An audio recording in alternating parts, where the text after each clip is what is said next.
yes, we should challenge the critiques, but not the way we're doing it right now. Right. The way we are doing it today is defensive. So it's always the same thing. Somebody has spotted a problem in a project, and the reaction of most market participants is, "Oh yeah, but I don't agree. This is wrong." In many cases, to be very honest, the critics have a point. A lot of the topics that have been criticized, not all, some of them were lies, as Steve said, but many of the critical points are actually justified. They're real. These are issues that are not perfect. But now, for our market, instead of defending all those points, we should contextualize the points. Say, yes, you have a point. This is not perfect. But look, Mm. compare this to Yep. other efforts in this country, or let's make a learning. How could we improve? So the critique is welcome. It is important that we have critical voice, and but the critics should be contextualized as learnings, as improvements, as an opportunity on our journey to make the system better. So that's, I think, a very different, Mm. important difference.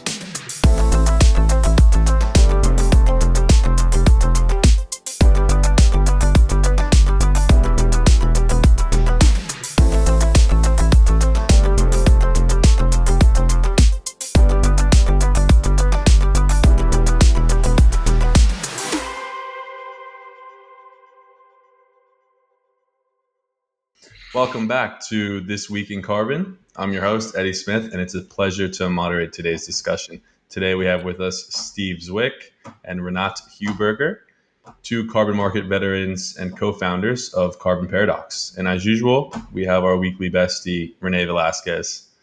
And I want to thank Steve and Renat for joining us today. We've got some great topics to unpack, so let's dive right into it. And I want to kick off this episode by asking you guys about the origins of Carbon Paradox. Like, how did this idea come about? What's the story behind you two, co-founding it? Why did you believe it was necessary to do so? And what do you hope comes out of it ultimately? Mm-hmm. Renat, you want to take that, or should I take it? Or Sure. So first of all, thanks a lot for having me and Steve in the show. Great pleasure to be here. Carb paradox, where does it come from, right? So I've been active in carbon markets for over 2 decades now. Back in 2002, actually 23 years ago, we founded what was Europe's first iteration of voluntary carbon markets. It was a foundation called My Climate, which still exists. And back then, we started doing voluntary projects and voluntary offsetting without any standards at all. Nothing was existing back then. Fast forward now, 23 years later, we're just scratching our heads and we're asking, this instrument is such a brilliant idea, right? It's such a brilliant idea. Everybody who has emissions pays for them. And if you are able to reduce emissions, you get money. So we use capitalism as a force for good.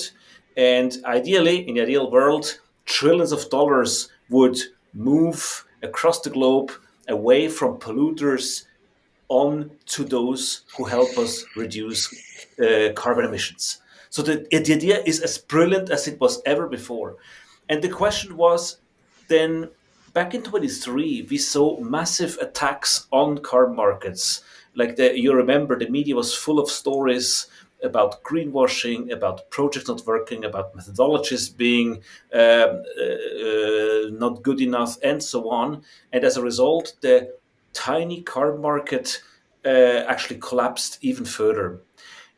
Just to quickly, as I mentioned, right, you have to be aware that the carbon market is the project-based carbon market is 20 times smaller than the global chewing gum market.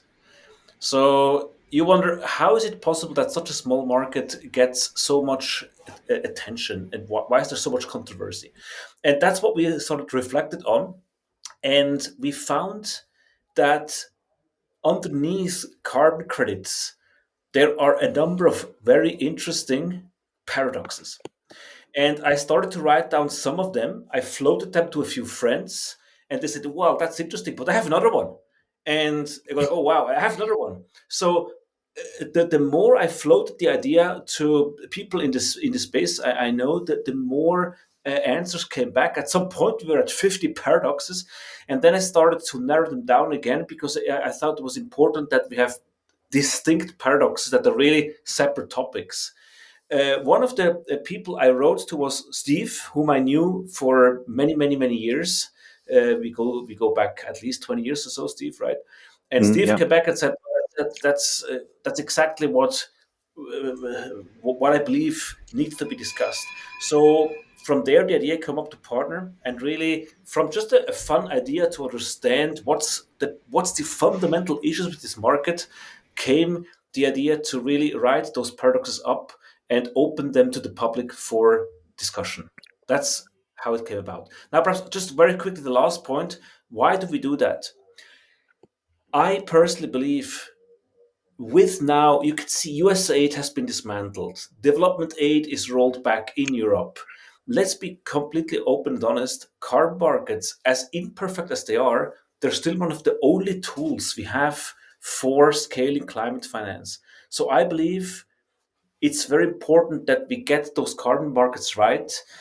And I also believe that if we are not accepting and acknowledging those paradoxes and openly talk about them, we just cannot scale. We will run into the same controversies over and over and over again. And that's actually the rationale why we think it's important to discuss these paradoxes.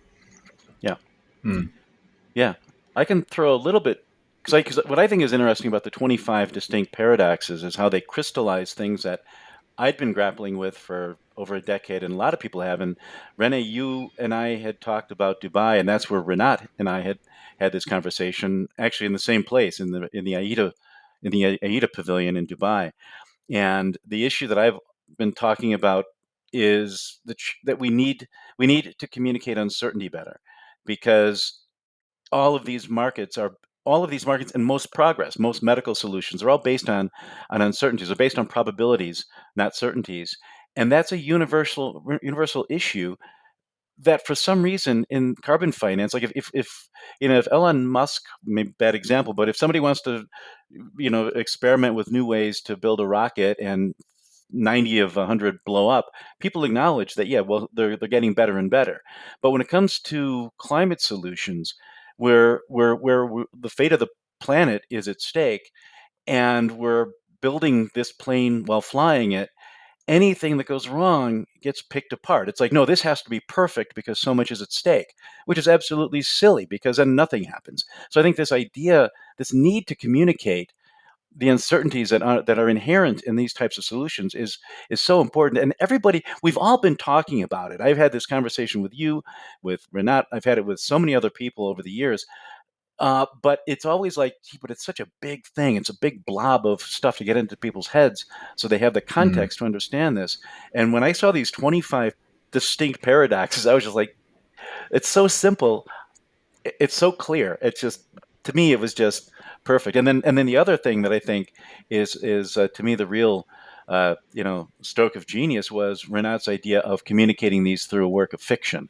He came up with this storyline where you're not just putting these 25 paradoxes out there to discuss, but we've got three students, fictional students, two of them from a developed country, one from a developing country, and the one who is from a developing country. His homeland suffers tragic floods related to climate change, and the three of them decide, how can we help help address this problem, and they get pulled into carbon finance.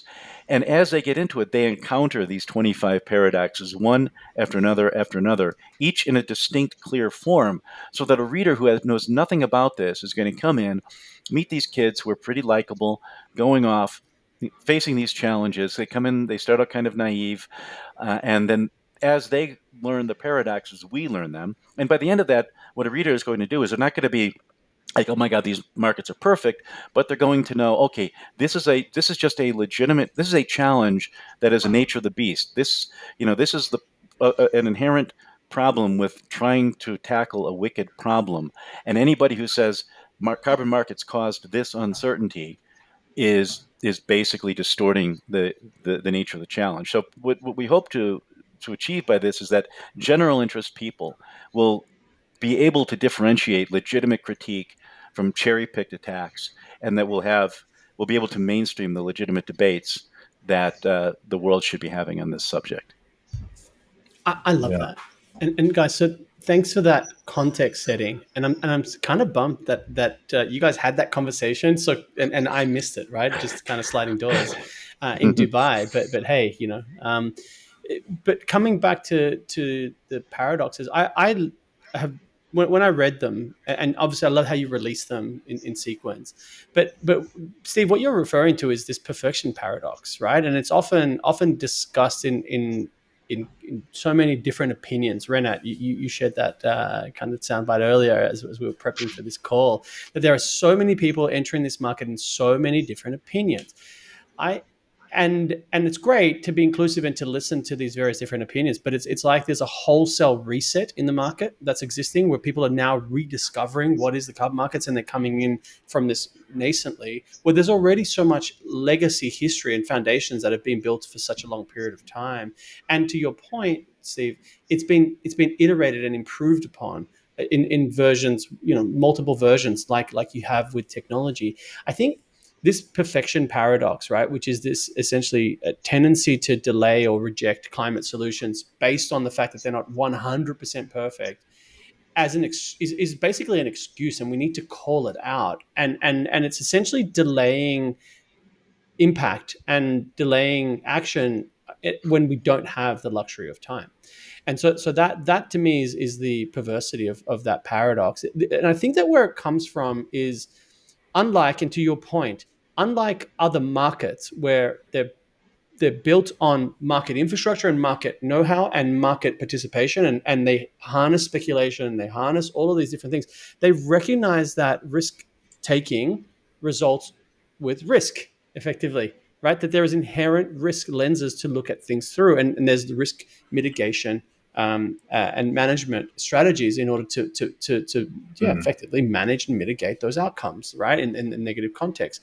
But there's an acceptance of that risk, and that risk is priced in the market, right? Whereas here in our market, and I love that kind of context, ran out of how you said that the voluntary carbon market today is significantly smaller than the chewing gum market globally, right? It's kind of a bit of a kick to the teeth, but it is true.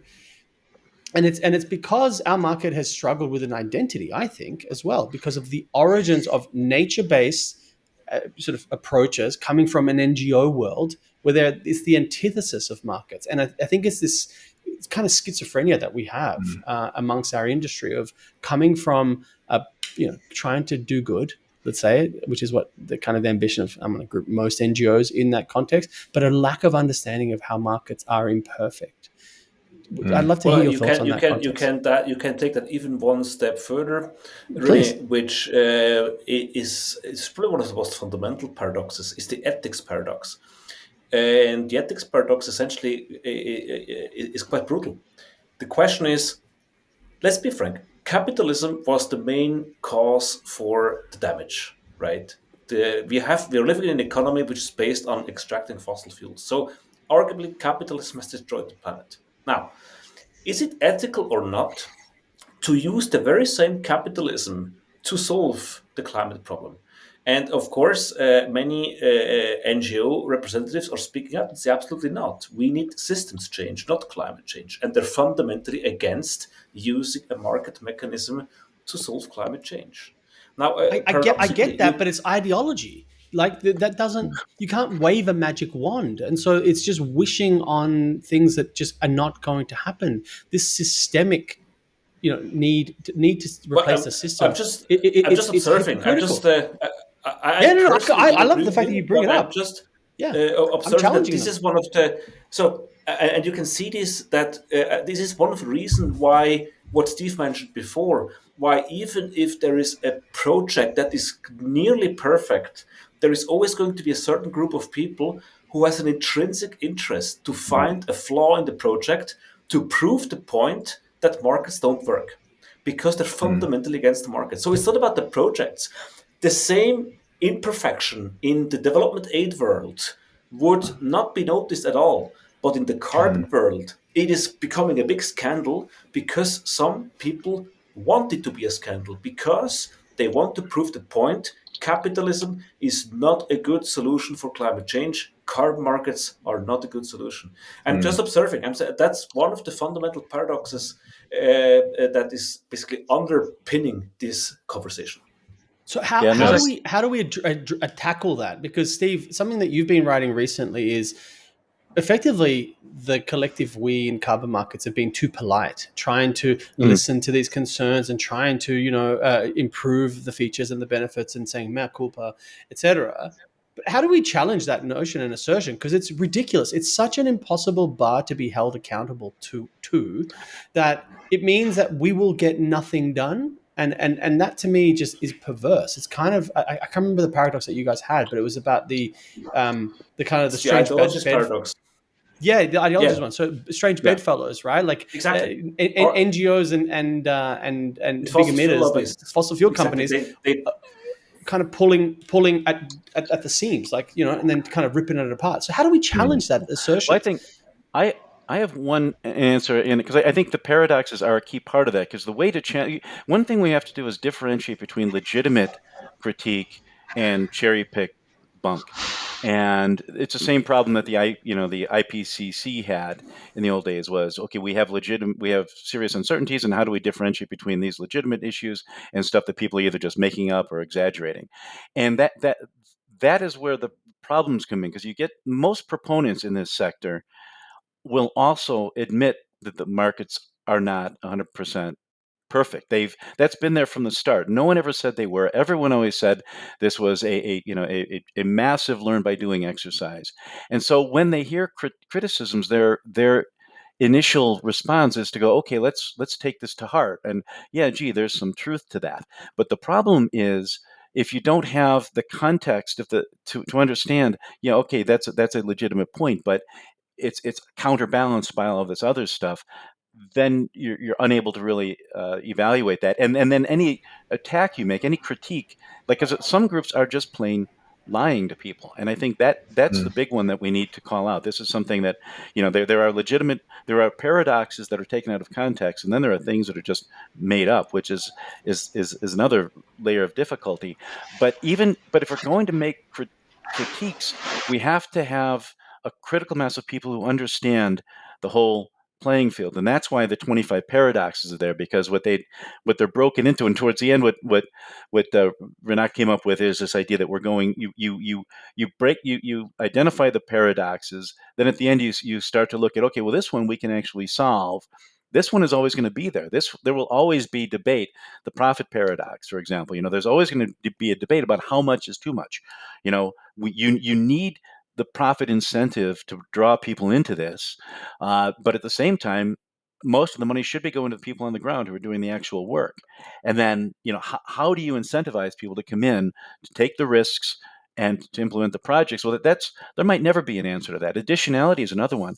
It's always going to exist on a spectrum. There's always going to be debate. Mhm. You'll have It's a risk some. lens. It's not a binary outcome, and I think that's where Exactly. the thing is. We've been tangling ourselves around and round and round for 20 years talking about additionality as if it's like this puritanical kind of test. It's like there's a subjectivity to it, right? And it is on Yeah. a risk spectrum.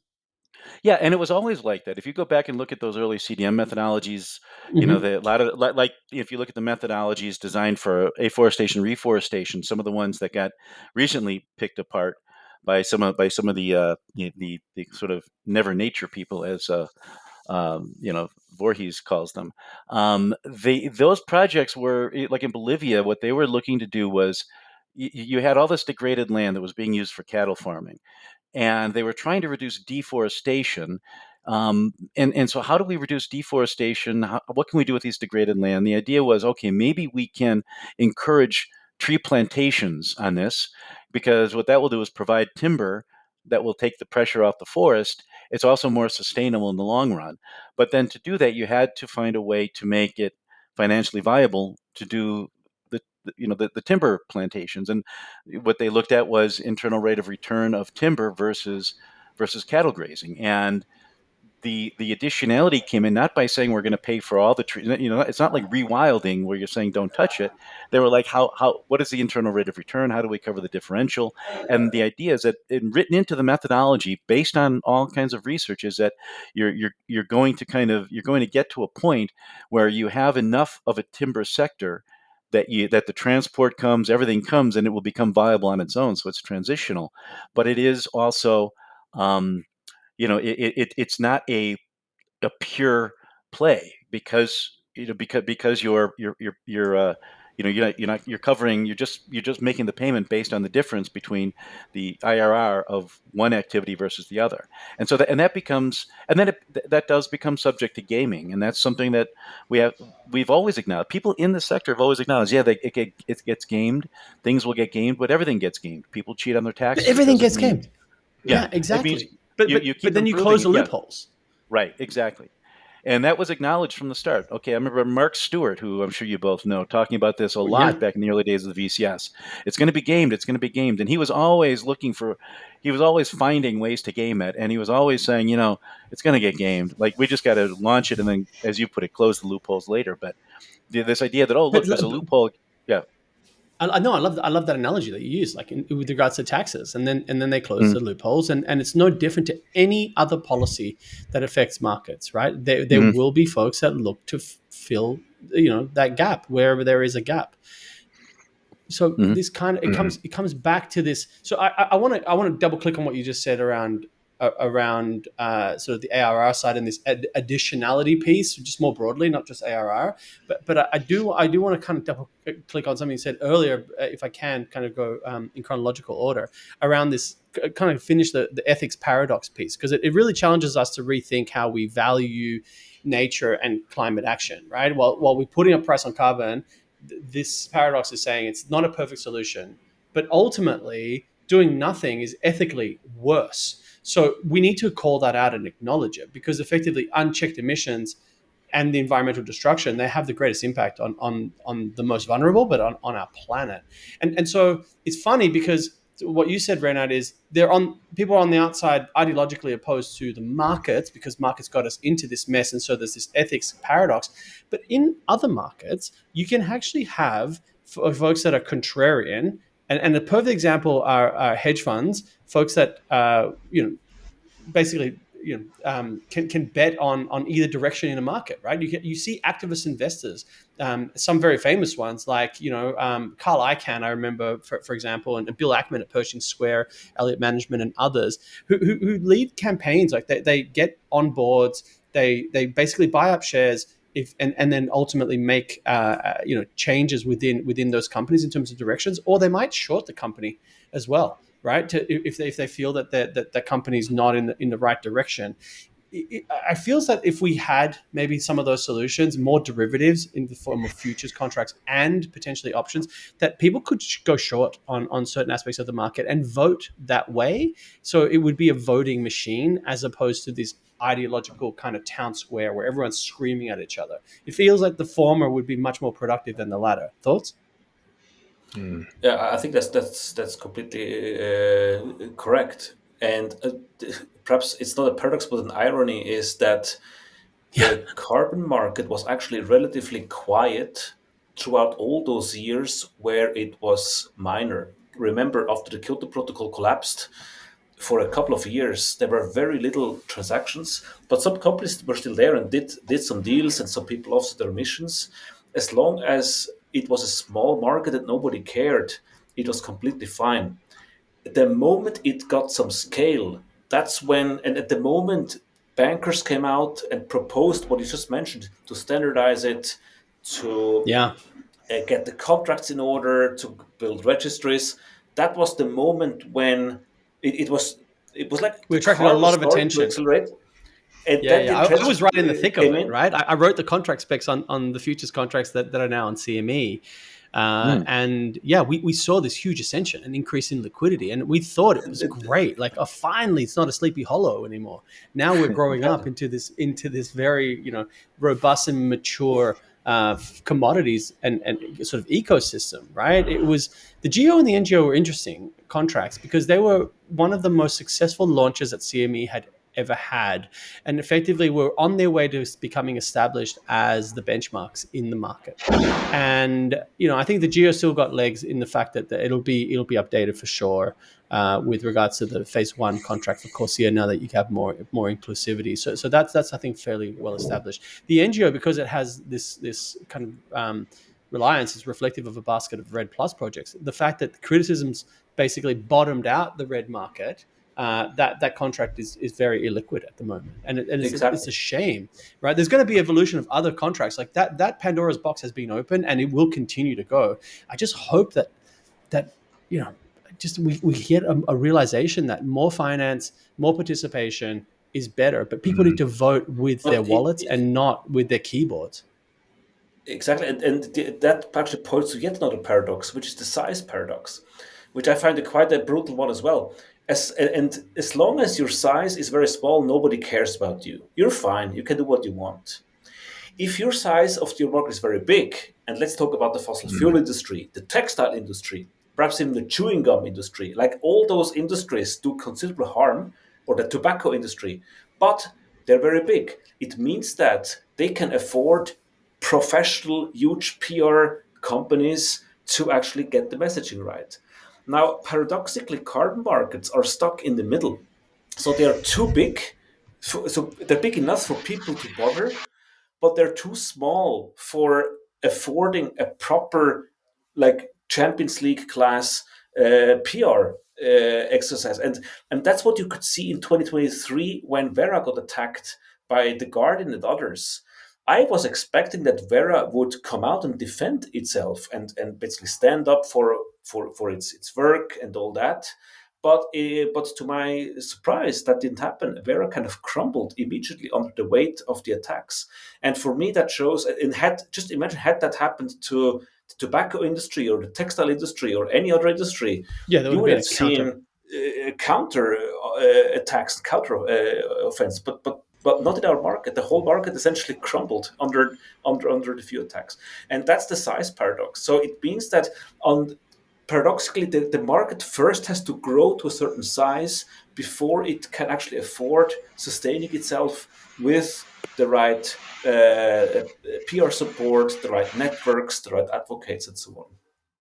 Yeah, I think maybe there's a courage paradox in there as well, because Yeah. and I started my podcast. Steve, you predate me with the Bionic Planet podcast for a long time, but I set up the Carbon Exposure Project as a reaction to that very notion. And I don't want to lay criticisms on Vera, but I want to get, Steve, your take, because you've worked with Vera and Yeah, no, communications with them for quite a I long was, time.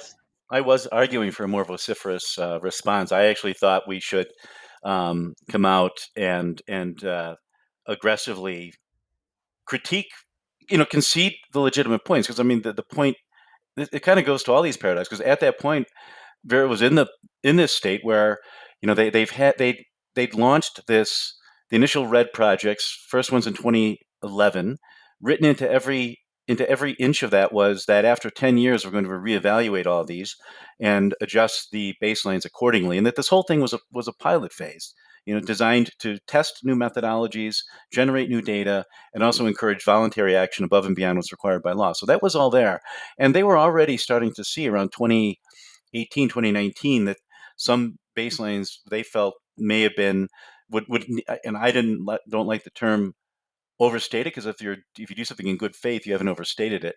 But we're going to be adjusted downward more than others. And instead of putting the money into PR or anything like that, they put it into trying to hire additional staff to audit the auditors, because the problem wasn't the methodologies; it was the implementation. Because a lot of some VVBs were better than others and didn't quite understand the issues. And I think Vera should have been more upfront about that. They started fixing a problem without really talking about it. So that was I think a mistake. But as these as these critiques started, we did initially we did a response to the stuff that Nikkei did. That's public record. I can send you a link if you want to include it in the show notes. And it was very Yeah, sure. effective. Yeah, it was very effective. I know people inside Nikkei at the time who told me it was very effective. And when the Guardian came along, we should have been more aggressive in saying, look, everyone knows, also because everyone at the Guardian and at the site knew what I just told you. They knew that Vera had already identified this. They knew that it was, they were trying to call it an open secret. It wasn't an open secret. It was that they were at this point of evaluating. They waiting for more data. The real story was, gee, now we're coming into the first big 10-year stock taking, and what's going to be the next steps. Vera had already started the new methodology and stuff. So I think there was a philosophy that came in from communications consultants who weren't really native to the space, and they really thought that it would not be good.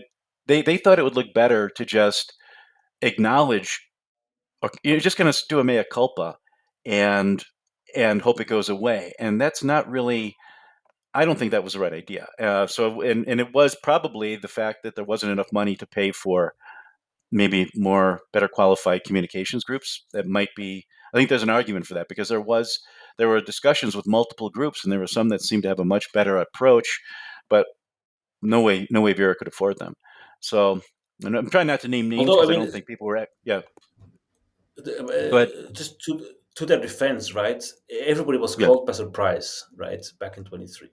But I think in hindsight now, after reflecting on why the markets crumbled the way they did, I believe that what this industry needs to do is a change of narrative. And what I mean by this So what is is that? that What is that narrative? I for agree with you. the narrative right now is this industry sometimes feels like mice running and the cat is coming and we're just running away all the time. You mentioned it yourself, Rene, before. You mentioned the word courage. I believe this market needs more courage. It needs more openness, more honesty, more boldness. And it starts by being very clear. These projects that, if you do a project anywhere in the world, you will not be perfect. There is always going to be problems, Mm. for sure. And some of the problems are not even solvable because of the paradoxes. So what the industry is doing right now, it's, as Steve said, it's kind of this constant mea culpa thing. It's like I promised to do the perfect project with full integrity, full transparency. I set the bar extremely high, hoping that I would attract investors. And then guess what? Because of one of the many paradoxes, somebody always finds a hole in my project. So in principle, the entire market who promises to be now absolutely perfect, has learned all the lessons, now being fully transparent, all that, is just running into the next controversy because you will always find a problem. Instead, the new narrative, in my opinion, should be, hey, look, let's be very clear. These projects are not perfect. They have issues, they have problems. There is always these countries that we're in are difficult countries, complex countries. Some cases the legal systems are not perfect. Let's be very open and honest about all that. And let me ask you this following question: should we continue doing the projects in spite of these issues, or should we just drop the ball and do nothing at all? Because that's the alternative. If we wait for this perfection and this absolute top level quality everywhere, we are just running into new controversies, and in the end, we get done nothing. And I Yeah, believe this market and needs the calling that out, that courage. hypocrisy. I completely agree, Mhm. but let's call out that as a hypocrisy. Like, okay, I want to bring it back to kind of a metaphor that's very simple for folks to understand because we've all been kids. But I have a 4-year-old, right? And so she's riding a bike with training wheels, right? And then when she gets more confident, then she takes them off, right? And we've all been through that. And I think what you mentioned, Steve, earlier, right, was that the market early on had the training wheels and then they were coming off, and all of a sudden you're now berating the kid for falling off the bike as you were about to help him to gain that confidence. It's okay to be iterative, and it's okay to have risk as long as we're honest and we can identify Yeah. them, that's necessary, right? And I think that's the kind of that, the perfect is the enemy of the good piece, and we can put that one to bed. Like, hey, let's just expect that nothing's perfect, and we just improve, right? And it's a spectrum. But to this point around courage, like, we need more voices on the communication side. I've kind of stepped up into it to fill the void, just, and obviously following in the steps of folks like yourself, Steve, around trying to provide content to one, encourage participation from a wider set of audiences, in particular young people, because they're the ones inheriting all of our mess effectively, and there's an inherent opportunity for them to deliver on solutions and the promises of these markets, right? And the other thing is to challenge the negative critiques. Like, so a lot of folks just say, oh no, the sky's falling, and now my basically my portfolio values have decreased, and et cetera, and they're just lamenting the woes of what's going on, but they're not taking reaction. Like they're not being active in the market to actually challenge these assertions. You could be a But screen trader Rene, all day long. if I Be can just courageous. come in on this point quickly, Yeah, yes, we should challenge the critiques, but not the way we're doing it right now. Right. The way we are doing it today is defensive. So the way it's always the same thing. Somebody has spotted a problem in a project, and the reaction of most market participants is, "Oh yeah, but I don't agree. This is wrong." In many cases, to be very honest, the critics have a point. A lot of the topics that have been criticized, not all, some of them were lies, as Steve said, but many of the critical points are actually justified. They're real. These are issues that are not perfect. But now, for our market, instead of defending all those points, we should contextualize the points. Say, yes, you have a point. This is not perfect. But look, Mm. compare this to Yeah. other efforts in this country, or let's make a learning. How could we improve? So the critique is welcome. It is important that we have critical voice, and that we're. But the critics should be contextualized as learnings, as improvements, as an opportunity on our journey to make the system better. So that's, I think, a very different, Mm. important difference. I love And that. yet, I actually Yeah. had a conversation with Stuart Rowland from Revalue about that very point, and he actually took it kind of one step further, where he said, "Yeah, we should actually engage with the folks that are criticizing the market, but engage them and listen to them, but invite them in the tent, essentially, to say, okay, if we do these things, will you now be supportive of the market and stop the criticism? Will you basically join as an ally?" And I think that there's space for some folks that are not so ideologically driven. There will be others who will be continuously like entrenched on the ideology camp. I think we need to separate them and focus on the folks that are saying constructive criticism, and if they're listened to, then we can take some of these data points and effectively improve yeah, them. yeah, I think they'll separate themselves in a way. I mean, I've been through this before. I saw this, uh, when in other market areas, and when with water markets and biodiversity markets, when we had opponents and we would invite them into the tent, and in some cases they would n- they would they would. I'll give you two examples. One in the UK, a guy named George Monbiot was invited to an event that Forest Trend sponsored. He initially accepted, then he canceled at the last minute because said he had another engagement. Then he shows up outside the venue with a woman named Vedanta Shiva with a counter. Like basically all the people who were invited to come in and sit with real scientists and have an open discussion chose to instead go outside where there was no resistance and to just do it. Essentially, I would argue amounted to a propaganda campaign. And I think there is this inviting them in is great, but you need to uh, don't let them spout stuff that isn't true, but at the same time acknowledge what is. And that's why it keeps coming back to context. That's why I keep coming back to these paradoxes. I mean, and leading with the true narrative. I mean, this was the genesis, again, going back to that conversation in Dubai. Renat, you may remember the specific was we had just come out of a side event where people were like going, well, projects are over. Now we're going to VM48 and we're going to jurisdictional and we're not going to have any more problems. And you were like, of course we're going to have problems. And I had Gil Pontius on my show. He heads Clark Labs and he's leading a lot of the modeling that VM48 is built around. And he said, you know what, in 6 years, this thing's going to be full of holes too. But then we're going to fix those holes. You need to say that up front because otherwise someone's going to come along and they're going to find something that everyone has already acknowledged and they're going to present it as something dark and nefarious that they uncovered. So that's the thing. And again, there's the people who are intentionally getting it wrong, and then there's the general public who are just going to get confused. And you've got to keep them in mind too. So just by explaining, this is a massive learn by doing affair, and facing challenges, dealing with wicked problems. Make sure they understand the nature of the challenge before we go right into the solutions.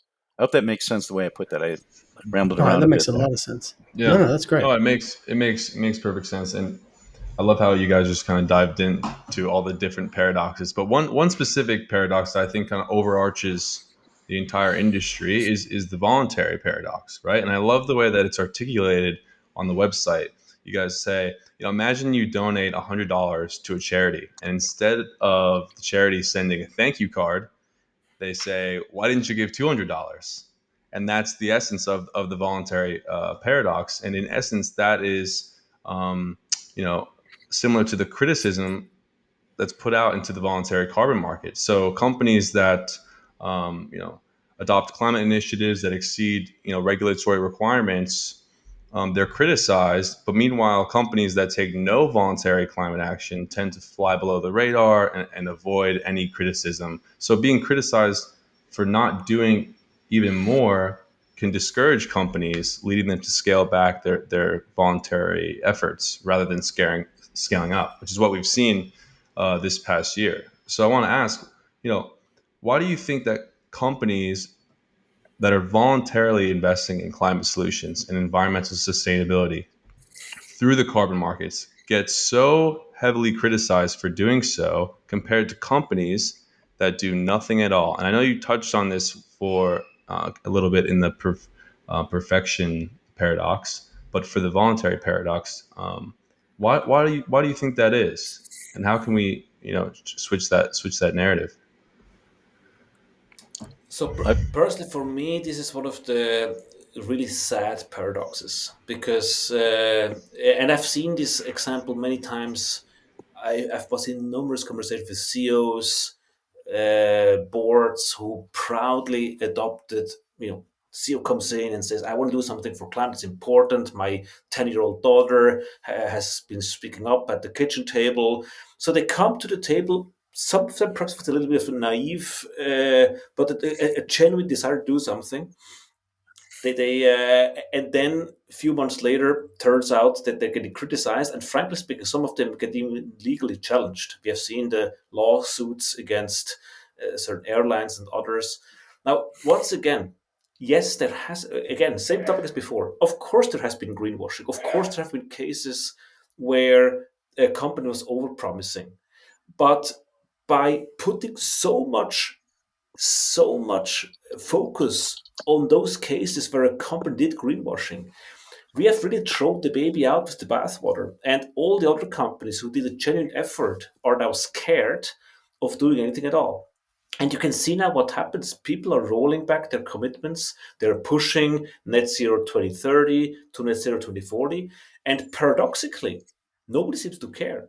I'm shocked a mhm. little bit that while the NGOs were very busy shouting greenwashing at companies who, for example, did a carbon offsetting program, now that they're pushing their targets from 2030 to 2040, 2050, everybody's Yeah, they quiet. realize, we And fucked that up. for me doesn't compute. It doesn't. I Massive, don't understand that. massively. Yeah. Yeah. So can I just, so let's kind of double click on the courage bit. But Delta Airlines was a client of mine and one of the best clients I've ever worked with. They were super courageous. They, for a lot of folks that don't know the context, I'll dive into it and provide it because it's a really interesting story that hasn't really been discussed publicly.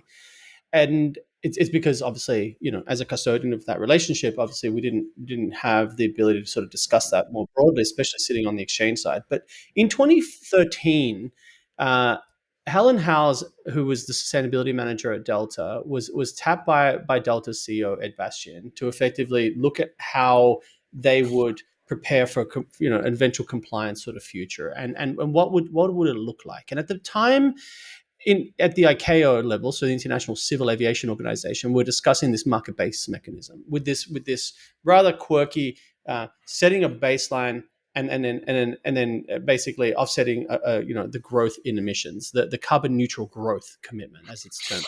So Helen had this idea. She said, okay, well, why don't we set a carbon neutral growth commitment and pick 2014 as our baseline? No, 2013 as our baseline, sorry. And then we start to offset emissions above that. Obviously, at the same time, in parallel, we will do the work decarbonize our fleet. They'll start to look at inefficiencies with regards to operational and technological efficiencies and the potential for sustainable aviation fuels, even though it was so far away. They reduced the weight of the calipers and the brakes. They had more effective paint and all sorts of things. And in terms of operational and fleet, right, upgrading their fleet, more efficient engines, etc., technological stuff like that. And then operationally, like better fleet scheduling and all sorts of things. However, like most businesses, they were focused on profit seeking. And what ended up happening is that as more and more demand came for aviation, that they serviced that demand and their emissions grew because they started to put on new routes. And so the airline actually started growing in emissions. But because they had set this carbon neutral growth commitment, as those emissions grew, they were offsetting those with high quality carbon credits. So what ended up happening was that then we were able to as sort of helping them to do that, take that to ICAO and demonstrate to the other airlines and their member states that, hey, if the world's largest airline by passenger volume and emissions is able to set this sort of self-imposed component here or commitment, right? Then as an industry, you should do it. And it actually led to this consensus view that ICAO then said, okay, great. And they got the approvals, and in 2016 it was ratified, and we have now Corsia, right? And it was a really great watershed moment. Then Delta doubled down, and in 2020 they announced that they wanted to become the first carbon neutral airline globally, and they pledged $1 billion at the time, which is obviously a big splash, $1 billion, right? And they committed to this initiative, and their emissions obviously were growing, but now they were looking at below that line. So their total purchase for offsets were a lot more significant. To contextualize it, at the beginning, we were looking at 3 to 4 million tons per annum in the early days, right? It's growing steadily, like 1 to 2 to 3 to 4, kind of continuously. And by 2020, when they made this commitment, they were buying between 20 to 30 million tons on a forecasted basis. COVID took out a lot of that kind of demand. But when they came back in 2022 emissions in particular, and then 23, they kind of reverted back to the mean, and they were by far the largest corporate buyer in the market. To your point, Renat, what ended up shaking that, what we thought was a really strong foundation, and there's been amazing sustainability managers all the way through. I have got a lot of affinity for Christine Boucher and Amelia DeLuca, who's now back in the fold after she was there, and then she wasn't, and then she came back. And they've done an amazing job, but they were rattled because of this class action lawsuit, right? That's alleging that the claims of being the world's first carbon neutral airline are misleading. And that sent shockwaves within the organization. And then you throw on top of that criticisms from the likes of Bloomberg and The Guardian that was singling out the purchase of high quality credits in 2016, 17, 18 that were from renewables, which dominated the market in terms of percentage. And all of a sudden now they're being called out in terms of lack of additionality questions in 22 when they're doing this retrospective view. It's like, hi guys, like, stuff that I was doing 20 years ago wasn't like, my iPhone was an iPhone 5, now it's an iPhone 15. Like, guys, come on, seriously. And anyway, this class action lawsuit is what ended up leading to them walking away from this commitment. And that is a really sad indictment on people with good intentions, but that are idiots, right? And quite frankly, this lawsuit it is without merit. And I read, Delta responded by stating that the lawsuit is without legal merit. And it's still currently winding itself through in that district court, right? It came in 23, and it will be finalized at some point in time. And I think that they'll be vindicated. But what it's done is it creates a lack of willingness to come back into the fray. Why? Because it's too tedious. Now we've lost the ideological battle, and those naysayers have won it. And so what's happened is an airline that had an internal carbon price, that was actively decarbonizing because they had an active price, not a shadow price, right, has now not had that. And on top of that, they've lost a lot of the internal talent. A lot of the people that were on that team have then left to go to different companies in different industries. And so they've had a brain drain in that team because of now effectively less work for them to be doing.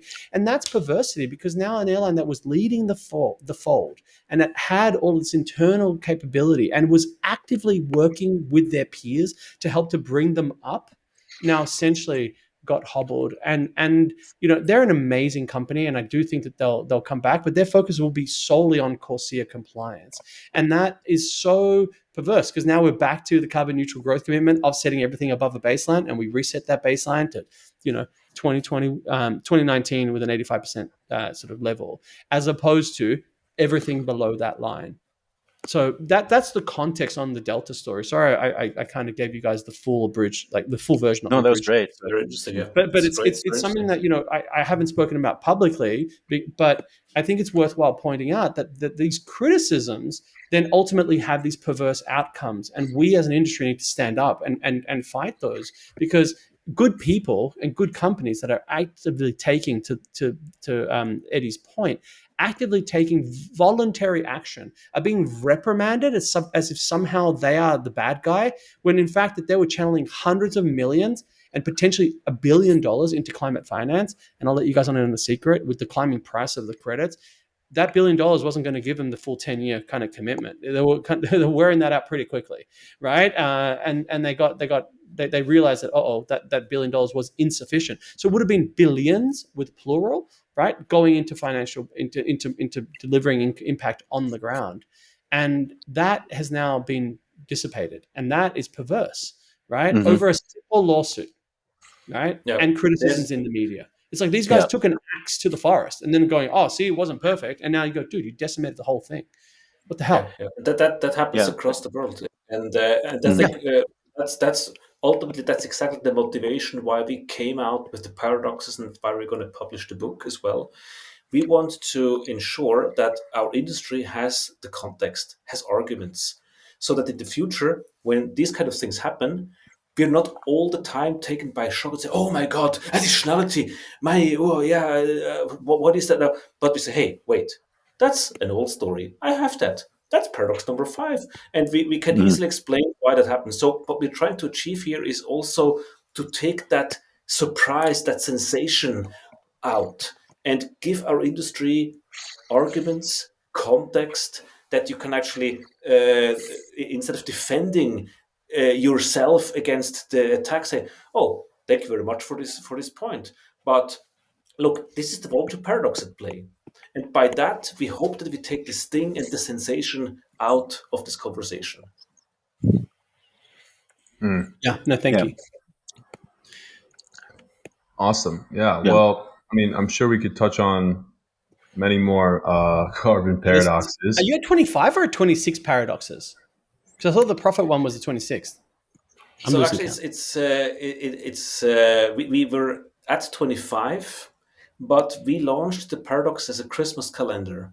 So we had to drop one, and we launched only 24 because the Christmas has only 24. But Mm. we got a lot of feedback, and in the end, we realized that there's two more we actually need to add, or it's not complete. So that's why it's now Mm. 26. All right. Well, Okay, we'll great. be looking forward to that. And I guess to shift gears here to something more relevant in the market that happened this past week regarding the Science-Based Targets Initiative's draft net zero standard, version 2.0 being released. Just wanted to touch on this and get everyone's opinions. So the standard, in correlation to the carbon market specifically, the standard proposes three options for addressing residual emissions, which apply only to Scope 1 emissions. So one, required removal targets, which are separate from reduction targets. Number two is optional recognition for setting removal targets. Then number three was flexibility to address residual emissions through either additional reductions, removals, or both. And then the draft also introduces this idea of optional recognition for companies addressing ongoing emissions beyond value chain mitigation, right? So those released during the transition period through beyond value chain mitigation, which can include high integrity carbon credit purchases. And from the feedback that I've seen, a lot of people would like to see SBTI go further here. Um, what do you guys think? Do you think SBTI's focus on Scope 1 emissions limits the potential for channeling climate finance into carbon projects? And is that something that's? I'd love to get your guys' take. So perhaps if I start, I would like to start by just shouting out to SBTI and all the people there. I know many of them personally, and say these guys are doing an absolutely great job. I mean, come on, imagine this is such, as we discussed now for nearly an hour now, it's such a controversial field. And it's not, keep in mind, not only carbon markets have been criticized, the whole industry has been under attack. ESG has collapsed as well. Mm, GFANS has gone down. Mm. The Net Zero Insurance Alliance has a problem. So it's not only the carbon people, it's across the whole spectrum. The world is being shaken. And in this chaos, to have an entity like SBTI who still gives an effort and come out as a quasi regulator has to be is just like fantastic. So they're doing a great job, and yeah, my respect to what they're achieving. If I awesome. heard you summarizing, Eddie, the results, Mm, the first thought that of course comes to my mind is, who is going to understand that? Who on the street will be able to differentiate the different options you just mentioned? Frankly speaking, outside, not even the bubble understands it properly. So the point is, we have reached a level of complexity that is just no longer comprehensible. So let's be very simple. If I'm the CEO of a company and I have two options, I have a budget of $100,000. Option one is to get into this SBTI and basically deal with all these options. And option two is just donate the money to the local football club. Which one gives me more PR benefit? Right. So that's the problem. We mm, have reached a complexity that is, my fear is, it's at some point just no longer interesting for companies to actually even bother. And mm, I don't have a simple solution like that. I'm just saying, back in the old days where we had the term carbon neutral, and I know it has been a problem and it has been criticized, but it was relatively simple. You just do rebalancing your emissions, and that's a bit the topic we're stuck in. So what I do hope is, as a next step, that now we have the draft of the net zero guidance on SBTI. I do hope that the industry is speeding up, rallying behind the most important topics, tries to agree, tries to compromise, and once we're done with whatever the compromise that looks like, let's make it simpler again. Let's make it exciting again. Let's encourage people to join SBTI, to proudly set a target, and to achieve that target on the way, while not promising to be perfect. I really do hope that we have now reached the bottom of the complexity and the chaos, and from here we're able to simplify again and inspire people again for climate action. That is my hope. Now, Mhm. if you ask, so that's my general point. Now, I don't think we have time to go into the full details of what is currently being proposed, but to try to Yeah, summarize, it's 133 pages. Like exactly. So your point, it's essentially, like the tax code, and it's huge, and right? But it's a essentially, I can summarize by consultation. saying SBT has somewhat opened the door to removals, and then it has a little bit closed it again. But I think that the big point is removals are now firmly in as an option, yet it lacks. So the way it's written now, the demand signal is probably not strong enough to really move the needle. But nonetheless, the alternative could have been to completely drop any form of carbon credits. That has not happened. So I would still say overall it's a good start. There is strong reduction pathways are in. There is a window for removals. So I think it's a working basis based on which we can come out. But I think what is also very clear, Rene, is that you can see in this huge report, you can see what we just discussed before, is this intentions paradox. So Mhm. many people are Mm. coming to the table. So many academics, NGOs, industry leaders, many people come with the best intentions. They want to do something for climate. But because there are so many, all those good intentions tend to just create a massive complexity and even infighting, because everybody comes with an idea that mice look the best. Some people advocate removals. Inside removals, you have people who say biochar, others say no, direct air capture, others said, oh bullshit, it enhanced rock weathering, and then yet others said no, Yeah, but that's just removals talking your should be book. avoided. That's okay. In a market, people talk their own book, and you have to then discount people for that. So, like, I'm okay with that because as a trader, I've kind of could see through that facade, right? But I think the way that you framed it, though, Renat, I love it because as opposed and and I'll put my hand up, but the hypocrisy is universal, right? Like because we and again coming back to this perfect is the enemy of the good. I've been very critical of SBTI, right? But to your point, I think we should acknowledge the good work that they're doing. And I think that they have, to use your analogy, they open the door and then they close the door, and now they've cracked the door a little bit open. But I think that that's a Correct. recognition that carbon markets can play a role within certainly within the beyond value chain mitigation piece. And to your point around the residual emissions for as the current kind of draft is proposing, I guess, and is seeking that consultation for residual emissions. I do hope that there is kind of a reflection back to the good work of what the VCMI and ICVCM are doing around integrity from end to end, and then point to that as the metric, right? Because you call them a quasi-regulator, and in financial markets, there's multiple regulators, right? Depending on where you sit, whether that's in the trading of securities, the SEC or the CFTC or FDIC if you're a bank, et cetera, et cetera, et cetera. And here it's the similar sort of thing. SBTI is a quasi-regulator, but also is ICVCM. If SBTI allows for the recognition, and that's I think the key recognition equals then effectively the reward to come back to this balance sheet exercise, right? That you advocated for early on around where carbon markets, have this traditional kind of equation. You have liabilities accruing on your balance sheet in the form of CO2 emissions, and here is a compensatory mechanism in the form of a carbon credit, and this applies to other environmental attribute certificates. Balance the books, right? If there's a recognition of that, that's essentially akin to a tacit endorsement, and that opens the door much more widely, but with guardrails around what's eligible and what's not. And then I think the market decides in terms of what it works and what doesn't, and it'll be different flavors for different people, right? No different to we'll go to an ice cream shop. You're going to pick pineapple. I'm going to pick chocolate. Eddie's going to pick pistachio, and the other guys pick a strawberry. Like Exactly. it's a different thing, right? But I think coming back to SBTI, I think we give them a good score on this one. Steve, I'd love to get your thoughts on it. I know you've been traveling a lot, so you probably haven't had time to read 133 pages. I haven't even looked at it. I read 6 of them.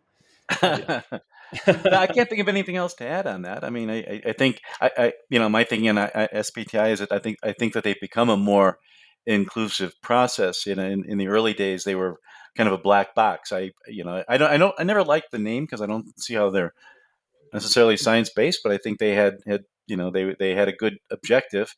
They were a little bit of a closed shop. They've opened up, and now I think what we're perceiving as chaos is really just watching a kind of a deliberative process at work, and it is complicated, but hopefully they'll find a way to simplify it. It just reminds me of what happened with Vera in the early days. All the public consultation, expert review, et cetera, et cetera. Same thing happened with ICVCM. You just you're trying to find.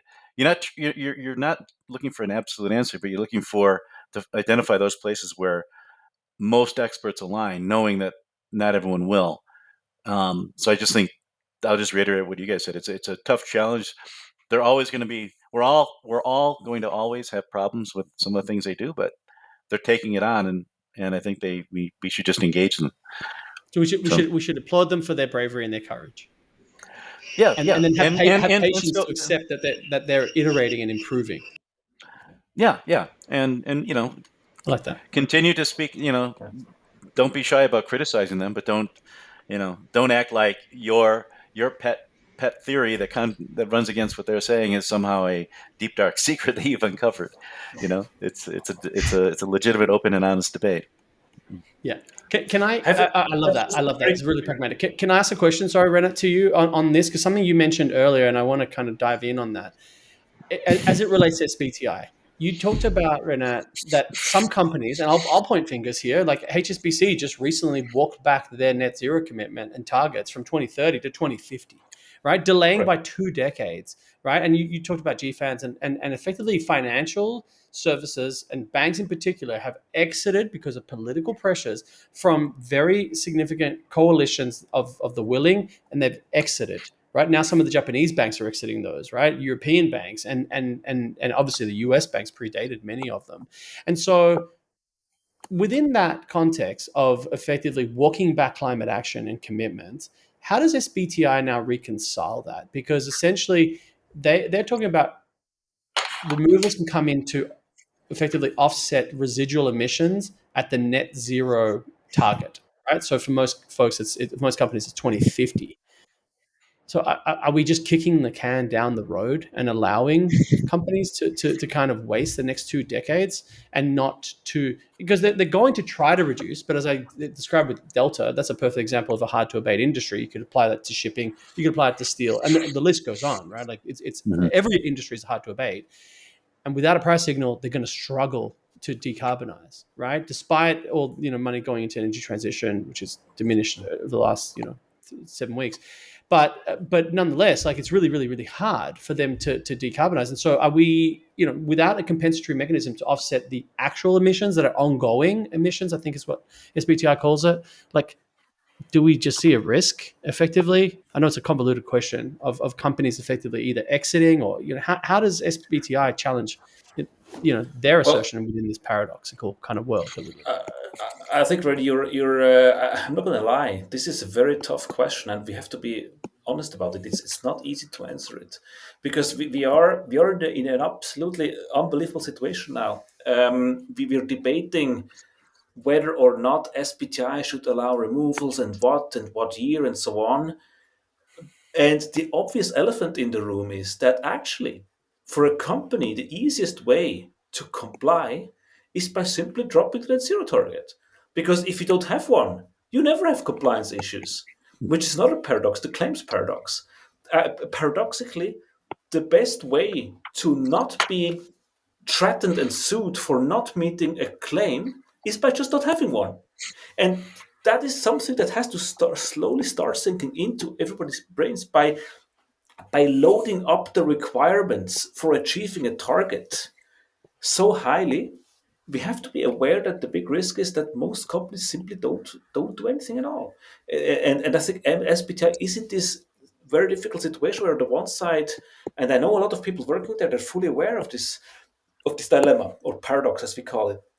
And so that's why my point before, the irony is that radical campaigners on the green side and fossil fuel lobbyists can absolutely be bedfellows. Together, they essentially delay or even stop climate action. And in my opinion, the way to start is that climate action has to be fashionable again. It has to be cool again. And we need to first basically have an open conversation in our camp, let's say the pragmatic green camp. We have to stick together and start being more engaged and excited about those companies who are still in. Because otherwise, yeah, we're in this dilemma. And you can see, again, we just discussed the SBTI proposal right now. It's cracking the door a little bit open, then not. Let's be honest, it does that in itself does not move the needle yet on removals, unless there is a movement again, as we had in 2019 with Renat Heuberger and others, all on the street who are calling for climate action and also are applauding first steps and pragmatic climate actions. I believe we're climate action is getting stuck in between two camps. One says it's too little, and the other says it's too much. We're stuck in the middle, and we have to break So how do Yeah. we break how do we out. get out of that valley? My opinion, Steve, please add, is and once again that's where we come up with these paradoxes. Let's change the narrative. Let's advocate for pragmatic steps. Let's be proud. Let's be courageous, and let's say, and we're going to do projects anyway. We know exactly they're not perfect. We know exactly have problems. Absolutely, we know it, and we want you to criticize these projects because we like to be criticized because we are enjoying the fact that we are learning. We're on a journey, on a proud journey. I would like to get that pride back into the system of people who I are. like that. I would like the entrepreneurs and the doers and the risk takers to be on center stage again, and not only all the analysts and all the people who, once the whole work is done, they come with an opinion. Oh, that could have been done much better. Oh, that Mm. should have done better. The All these It's a keyboard people man in the get on warriors. arena, hype. Yeah. but it's a man in the arena, Teddy Roosevelt, right? Like, get in the game After and then have an opinion. after 10 If you years of don't, people get the doing fuck out. hard work, they come and comment. No, then I wanted to celebrate the entrepreneurs, the doers, the risk takers, those people who really move the needle, even if sometimes some things go wrong. Yeah, Correct. 100%. I, Steve, final word? Yeah, I can reiterate that. It does keep coming back to the paradoxes. I mean, Renat likes to always say, once you see them, you can't unsee them. And I think because what it ultimately comes down to making sure that a critical mass of people have the context to understand this, right? The one analogy I keep coming up with is sports. I mean, I love American football. It is, and it's probably in some ways college football, and it's more complicated than climate in a lot of ways. You know, it's a fair, but it's all about probabilities. It's all about lots of uncertain. People understand it. Enough people understand the legitimate issues of debate when you're talking about something as simple as a football game, that they can have a sophisticated conversation. You don't get yahoos popping up in an O place saying, wait, look at this sport. People run around, pick people up, and throw each other on the ground. It's a horrible thing, and it's been hiding. It doesn't happen. And I think, pushing the full narrative out there in as simple a way as possible is really the most effective way to get going. And this is the people can tell the difference between the purists and the pragmatists, and and just mainstream that discussion. Yeah, I can't think of anything else beyond that right now, but just because it's a big chunk to swallow, which is why these Yeah, 25 this paradoxes, I this think. yeah, a guest we had on a few weeks ago, she would say, not we're in a climate crisis because at the same time we're also in a communication crisis. Like the way Mhm. that we communicate this situation is just far too complex for people, and it creates all the different stakeholders arguing instead of taking action together.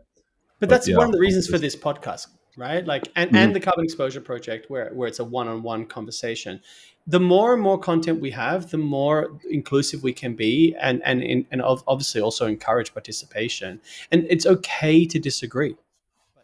And I Yeah. think that that's a lost art form that maybe you guys certainly grew up with, and I did, but maybe Eddie's generation hasn't, right? Because of the kind of polarization and effect of social media. But there's an art to debate, and I work with some folks, and I'm totally appropriating this. So Jonathan, I'll give you credit for this. But he says, and now I say, I have strong convictions that are loosely held. And that means that we can have a discussion. And if your argument is compelling, then I will gladly change my mind and say, ha, that's a good one. Didn't think of that. And now you've helped to change my mind. That art of the debate is, I think, lost. And we very much polarize in terms of, like you said, Renat, and there's the eco warriors side of camp, and then there's the big polluter camp. And effectively, their ideologies are so entrenched that they can be weaponized, right, to the Mhm. detriment of our market. But I think what we should look at is more like bipartisanship and this art of conversation to ultimately encourage thought Yeah, I and think opinion. can I because I think that's a really important point. I don't know that it's been lost, but I think that it's been lost in public discourse, and that's the problem we have. If you look at Vera again, I'm not going to say Vera is perfect, but what they did is they created a process that where you had multiple iterative rounds of expert review and public consultation to identify a methodology. Sometimes it took them years and years to get to that point, but they would get to a place where you had, say, agreement among 60-70% of experts in a field that this was about as solid as it could be. And then that was the standard, and that's how it was arrived at. Then you had people who lost the debate would run outside of that, go into public discourse, and make their view sound like some kind of hidden truth, revealed truth, and this other Yeah. thing is, yeah, and that's so And the there's media would then take them and then go, here's a yeah, big Of course. soapbox and a big right, megaphone. And now look at these credentialed people that are effectively now whistleblowers. And it's like, no, right. they're not. They're just disagreeing with the consensus view. Like, they lost. They lost the vote. Like, Yeah. You had You know, this whole thing, by the way, the whole climate debate. Remember? Oh, yes, I remember. 5,000 scientists Yeah. say it's a problem. 2 scientists say it's not a problem, and the media would always pitch one against one and say, "Well, it's unclear." it's a And it's a debate. it's a debate. And let's just keep in mind that's exactly who is benefiting from all that. It's the fossil media. fuel industry. And It's the media. media, and it's the fossil fuel industry because they They get an extended lifetime. Exactly. They don't have stranded Because assets as a we can result. down the road, we It's a can social license debate to for operate. 3 more years and so on. So that's the problem. Exactly. Okay, guys, this has been amazing. Yeah. We could talk Amazing. for hours, but Yeah, we're we could at go 1 for hour and 26. Eddie. Yeah, amazing episode, guys. Really, I think we could talk about this all day long. But I think that's a wrap for this week in carbon. So thank you for thank you to our guests for sharing their insights and expertise. If you enjoyed this discussion, be sure to like and subscribe and tune in next week. Thank It's you. going to be a hard act to follow. I'll be honest. That's good to But hear. thank you guys so much for really, having us. Thank really you so much appreciate for it. that. Yeah. Thanks, Eddie. Thanks. Thank It you was a both. blast.